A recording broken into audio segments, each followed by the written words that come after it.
voix de l'ambassade, rencontre avec son Excellence M. Chakib Ben Moussa, ambassadeur représentant de Sa Majesté le roi du Maroc en France et ancien ministre de l'Intérieur. Le Maroc est convaincu de l'importance et de l'intérêt d'une coopération sud-sud. Oui. Il ne cherche pas à être un exemple pour le reste des pays, mais considère qu'il peut apporter un plus au développement de l'Afrique et à une vision de l'Afrique plus autonome, plus volontariste dans son développement, plus capable de mobiliser l'ensemble de ses forces pour aller dans cette direction. Et c'est dans ce sens que le Maroc, en fait, a développé une politique qui, bien sûr, englobe des dimensions politiques. En fait, le Maroc avait quitté l'organisation de l'Unité africaine en 1984 parce qu'il avait estimé que certaines décisions qui avaient été prises étaient tout à fait légitimes et non conformes au statut de l'organisation à l'époque. Mais ce n'est pas pour autant qu'il a été absent de l'Afrique. En fait, il était très présent durant toute cette période à travers une coopération bilatérale avec de nombreux pays, que ce soit compte tenu des relations séculaires qu'il a avec ces pays. Et cette coopération s'est traduite par tant sur le plan économique que sur le plan culturel ou sur le plan politique. Bon, maintenant, le Maroc a fait le choix du retour à l'Union africaine, le retour à sa famille naturelle. Oui. Et ce choix a été fait d'abord parce qu'il considérait qu'il pouvait apporter et contribuer au développement de l'Afrique et à l'agenda africain, et que les politiques qu'il avait menées en bilatéral pouvaient, dans le cadre des institutions, dans le cadre des instances continentales, pouvaient avoir du sens pour permettre d'améliorer la gouvernance et d'aller de l'avant dans le sens de la paix, de la stabilité au niveau du continent, dans le sens de la croissance du continent, et que cette croissance puisse bénéficier à l'ensemble des acteurs, dans le sens de la solidarité. Et enfin, le Maroc a aussi fait le choix du retour parce qu'il considérait que par rapport à des questions fondamentales, notamment en liaison avec son intégrité territoriale, oui, la question du Sahara, oui, il a considéré que de l'intérieur de l'organisation, il était possible de mieux expliquer, d'avoir une approche pédagogique, d'avoir une approche pragmatique, loin des postures idéologiques, pour expliquer sa position, expliquer la réalité de son combat légitime, et à partir de là, nous avons vu des résultats en fait qui se sont traduits par un soutien de près d'une quarantaine d'États, oui, à cette réintégration à l'Union africaine, malgré beaucoup de manœuvres, malgré beaucoup d'obstacles. C'est la première fois que le Maroc et la République arabe sahraoui démocratique siégeront dans la même assemblée. Cela remet sur le tapis, c'est vrai, cette fâcheuse et épineuse question des provinces du Sud qui perdure depuis plus de 30 ans. Et en toile de fond, est-ce que ce ne serait pas finalement entre Rabat et Alger quelque chose qui résonne, puisque le Maroc impose son autorité légitime sur le Sahara espagnol et que l'Algérie persiste à soutenir le Front Polisario? D'abord, le Maroc va continuer sa lutte à l'intérieur de l'Union africaine. Nous considérons que c'est une lutte légitime et que par une approche au sein de l'organisation, les intérêts légitimes du Maroc pourraient être mieux défendus. En même temps, je crois qu'aujourd'hui tout le monde reconnaît que la question du Sahara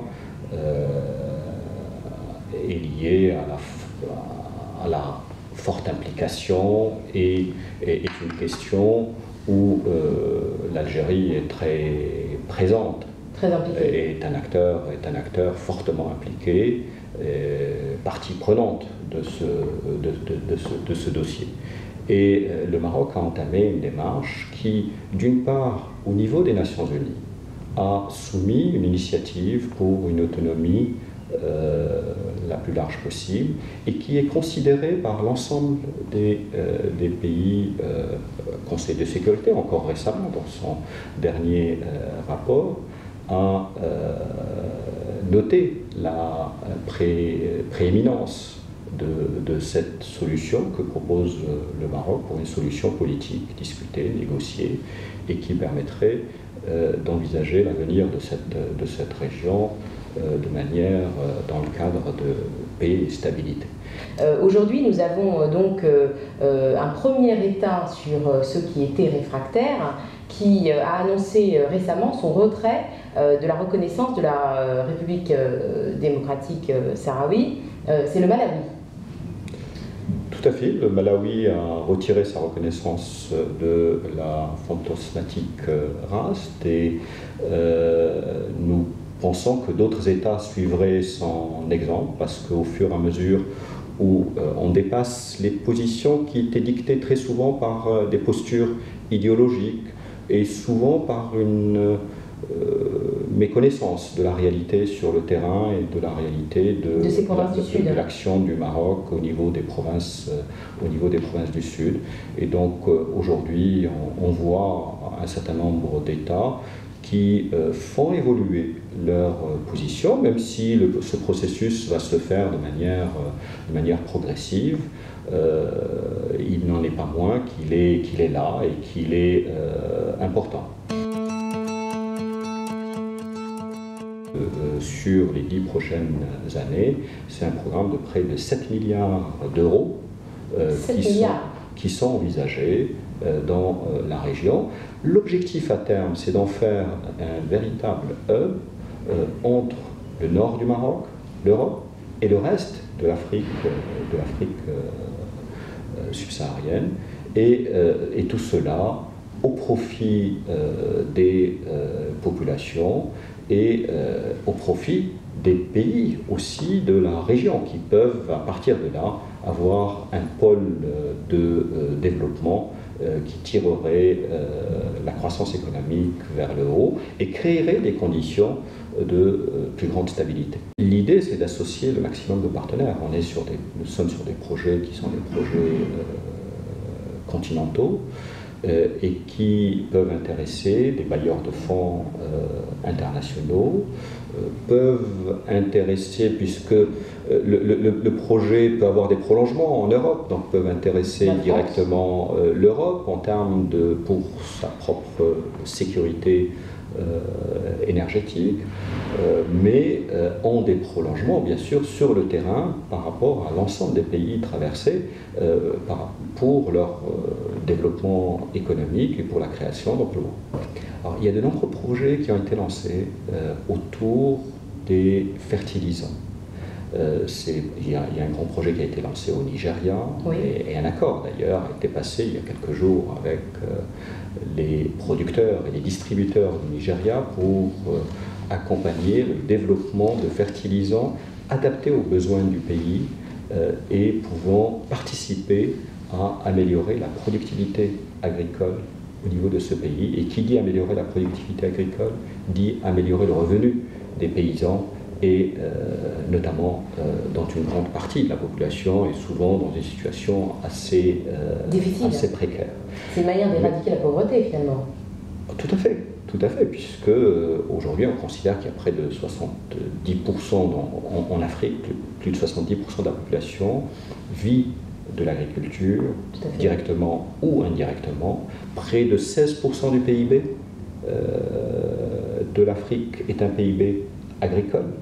Et donc l'impact, l'amélioration de la productivité et donc du revenu qui en résulte, l'amélioration de la résilience aux différents chocs climatiques ou autres, feront que la population sera en meilleure situation par la suite. Et donc le Maroc, à travers ce projet avec le Nigeria, mais à travers des projets en Éthiopie, puisque lors donc, de la également visite de Sa en Afrique de Majesté l'Est. le roi en Éthiopie, il y a eu la signature d'un accord avec l'OCP pour produire des engrais adaptés à la région en Éthiopie, mais aussi avec un certain nombre de sites de production au Maroc qui sont dédiés à l'Afrique. L'approche est une approche nouvelle parce qu'elle permet de développer des fertilisants adaptés à la réalité des sols africains qui n'ont pas les mêmes caractéristiques que ce que l'on observe dans le reste du monde, mais en même temps, c'est une approche qui permet aussi d'accompagner les agriculteurs en amont, dans l'analyse des sols, Oui. et un certain nombre de caravanes, un certain nombre de maisons des fermiers sont aujourd'hui implantées dans certains pays d'Afrique subsaharienne avec le soutien de l'OCP pour pouvoir aller plus loin. Peut-être qu'on rappelle que l'OCP est un acteur majeur dans le domaine des phosphates et c'est une société privée et étatique. Tout à fait, tout à fait. Et qui sont aujourd'hui l'un des leaders mondiaux dans le domaine de production des engrais. Et donc, ils sont dans une démarche de partenariat avec les différents pays concernés pour produire des fertilisants, mais au-delà de la production, mais aussi pour accompagner les agriculteurs pour améliorer leur productivité et adapter justement les techniques agricoles utilisées à la réalité. Le Maroc aujourd'hui se situe comme deuxième investisseur africain en Afrique et premier investisseur africain en Afrique de l'Ouest. Oui. Plus de 63% des investissements extérieurs du Maroc sont destinés à l'Afrique subsaharienne.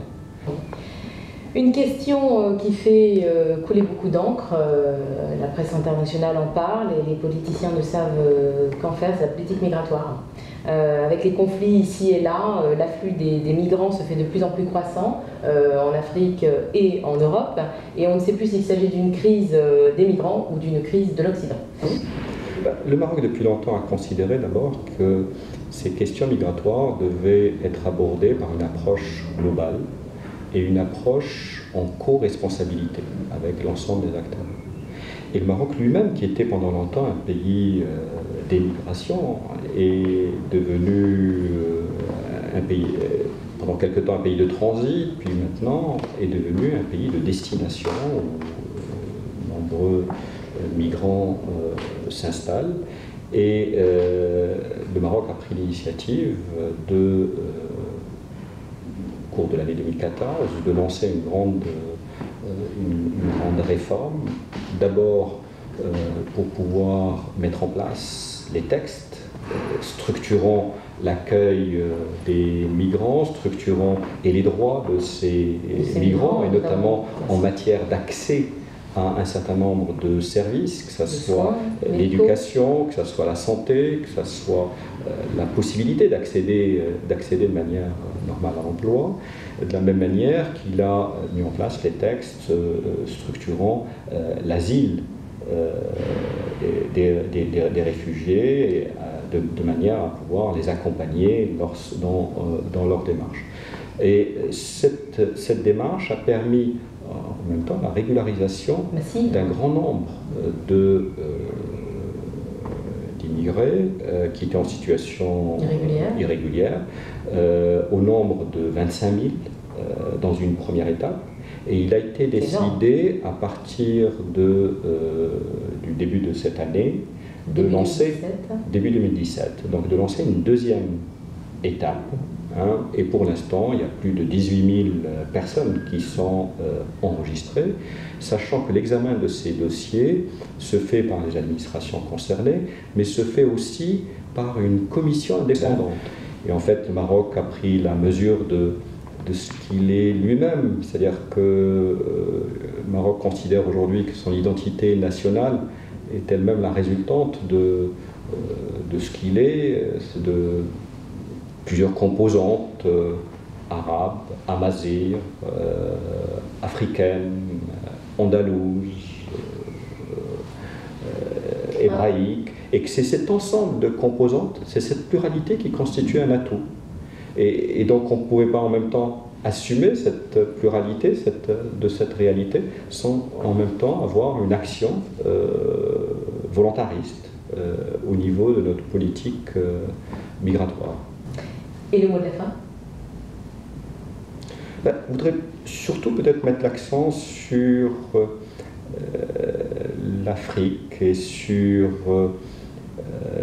les capacités africaines et sur l'optimisme avec lequel il convient d'aborder l'Afrique, l'optimisme par rapport aux capacités des pays africains à compter sur eux-mêmes, à développer leur partenariat et leur coopération sud-sud, à se projeter sur l'avenir et à pouvoir réellement écrire leur avenir par eux-mêmes. Et je crois que l'Afrique dispose d'un tel potentiel que cela nous permet d'aborder cet avenir avec beaucoup d'optimisme.